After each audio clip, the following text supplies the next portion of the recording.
Assalamualaikum warahmatullahi wabarakatuh.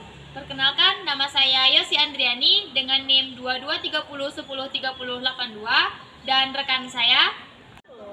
Nama saya Rika Wulandari dengan NIM 2230103068. Saya dari MPI 22C.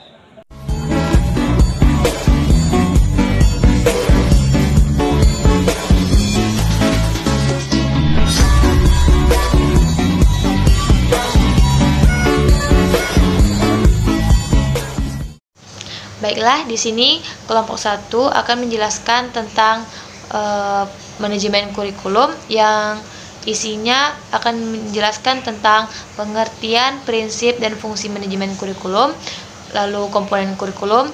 Yang ketiga, karakteristik manajemen kurikulum. Baiklah, di sini saya akan menjelaskan materi tentang pengertian manajemen kurikulum. Yang pertama, manajemen kurikulum tersebut memiliki dua kata, yaitu kata manajemen dan kata kurikulum. Kata manajemen memiliki arti mengatur, yaitu proses bekerja sama melalui individu atau kelompok untuk mencapai tujuan tersebut.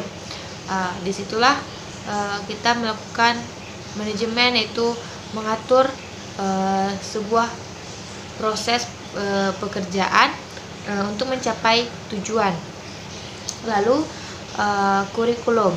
Adapun pengertian kurikulum dalam Undang-Undang Nomor 2 Tahun 1989 tentang Sistem Pendidikan Nasional, kurikulum memiliki arti yaitu seperangkat rencana dan pengaturan mengenai isi dan bahan pembelajaran serta cara yang digunakan untuk sebagai pedoman proses belajar mengajar. Lalu, apa itu manajemen kurikulum? Manajemen kurikulum adalah keseluruhan prosedur dari upaya kerjasama untuk mendukung pencapaian tujuan pengajaran dengan menekankan pada upaya meningkatkan kualitas interaksi dan pengajaran. Jadi, di situ manajemen kurikulum adalah sebuah proses perencanaan dalam bidang pendidikan untuk meningkatkan kualitas interaksi dalam proses belajar mengajar. Selanjutnya yaitu prinsip manajemen kurikulum. Untuk memastikan sebuah proses perencanaan, pelaksanaan, dan penilaian memiliki hasil yang diinginkan sesuai apa yang kita harapkan dan sampai ke tujuannya, maka manajemen kurikulum memiliki beberapa prinsip. Yang pertama yaitu produktivitas dan hasil kegiatan kurikulum merupakan unsur yang harus diperhatikan dalam pengelolaan kurikulum. Yang kedua, ada demokratis atau pengelolaan kurikulum harus berlandaskan demokrasi yang menjunjung tinggi hak individu untuk bebas berpendapat, melaksanakan tugasnya dengan komitmen penuh terhadap pencapaian tujuan kurikulum. Yang ketiga, itu kooperatif. Di dalam melaksanakan manajemen kurikulum diperlukan kerjasama yang antusiasi dari semua pihak yang berpartisipasi agar pengelolaan kurikulum untuk dapat mencapai hasil yang diinginkan. Nah, ada efektivitas dan efisiensi. Untuk mencapai sebuah tujuan kurikulum, sebuah rangkaian tindakan pengelolaan kurikulum harus memperhatikan bagaimana proses manajemen kurikulum itu dilakukan secara efektivitas dan efisiensi. Selanjutnya yaitu menetapkan visi, misi, dan tujuan kurikulum agar setelah kita memiliki visi dan misi, tujuan dapat kita gerakkan memanajemen kurikulum tersebut agar tercapai kepada tujuan yang diinginkan. Selanjutnya saya akan menjelaskan tentang fungsi manajemen kurikulum. Terdapat beberapa fungsi kurikulum. Yang pertama yaitu untuk meningkatkan efektivitas dalam pemanfaatan sumber daya kurikulum melalui perencanaan yang matang.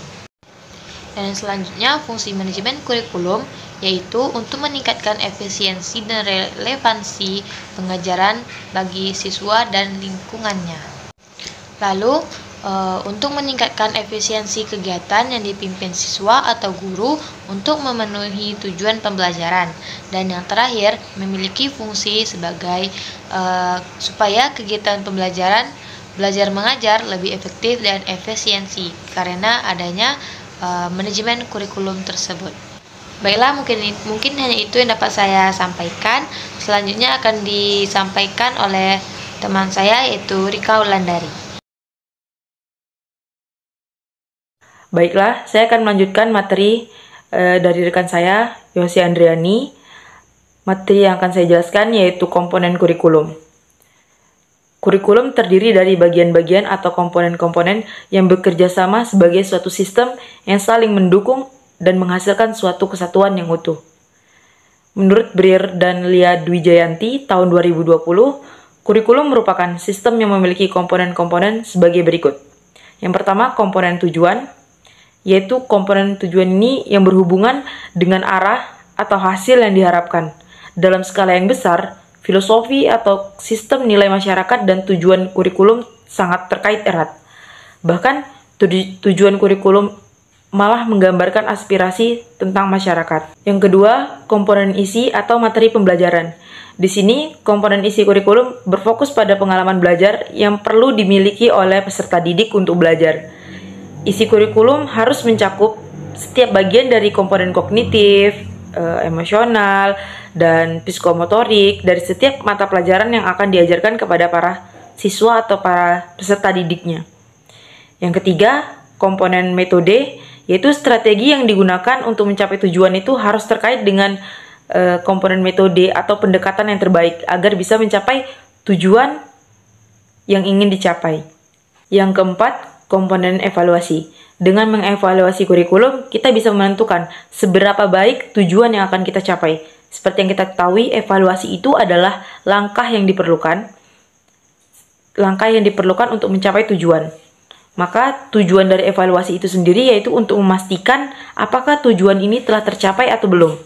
Dan bisa juga digunakan untuk memberikan umpan balik tentang bagaimana rencana tersebut harus diperbaiki atau tidak. Selanjutnya, karakteristik manajemen kurikulum.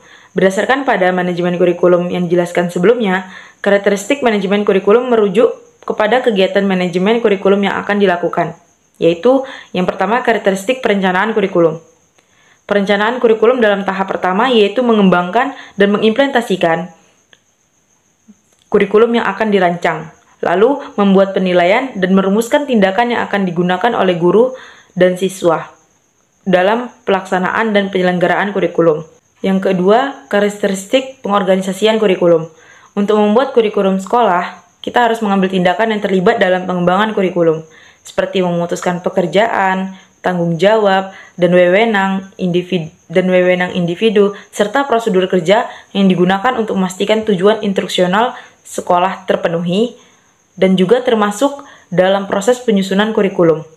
Yang ketiga, karakteristik pelaksanaan kurikulum, yaitu proses mengubah atau mempraktikkan perencanaan kurikulum sebagai implementasi kurikulum. Seperti yang kita ketahui, Indonesia telah menerapkan 3 kurikulum yang berbeda, yaitu yang pertama kurikulum 2004 atau biasa disebut KBK, yang kedua kurikulum 2006 atau biasa disebut KTSB, dan yang terakhir kurikulum 2013.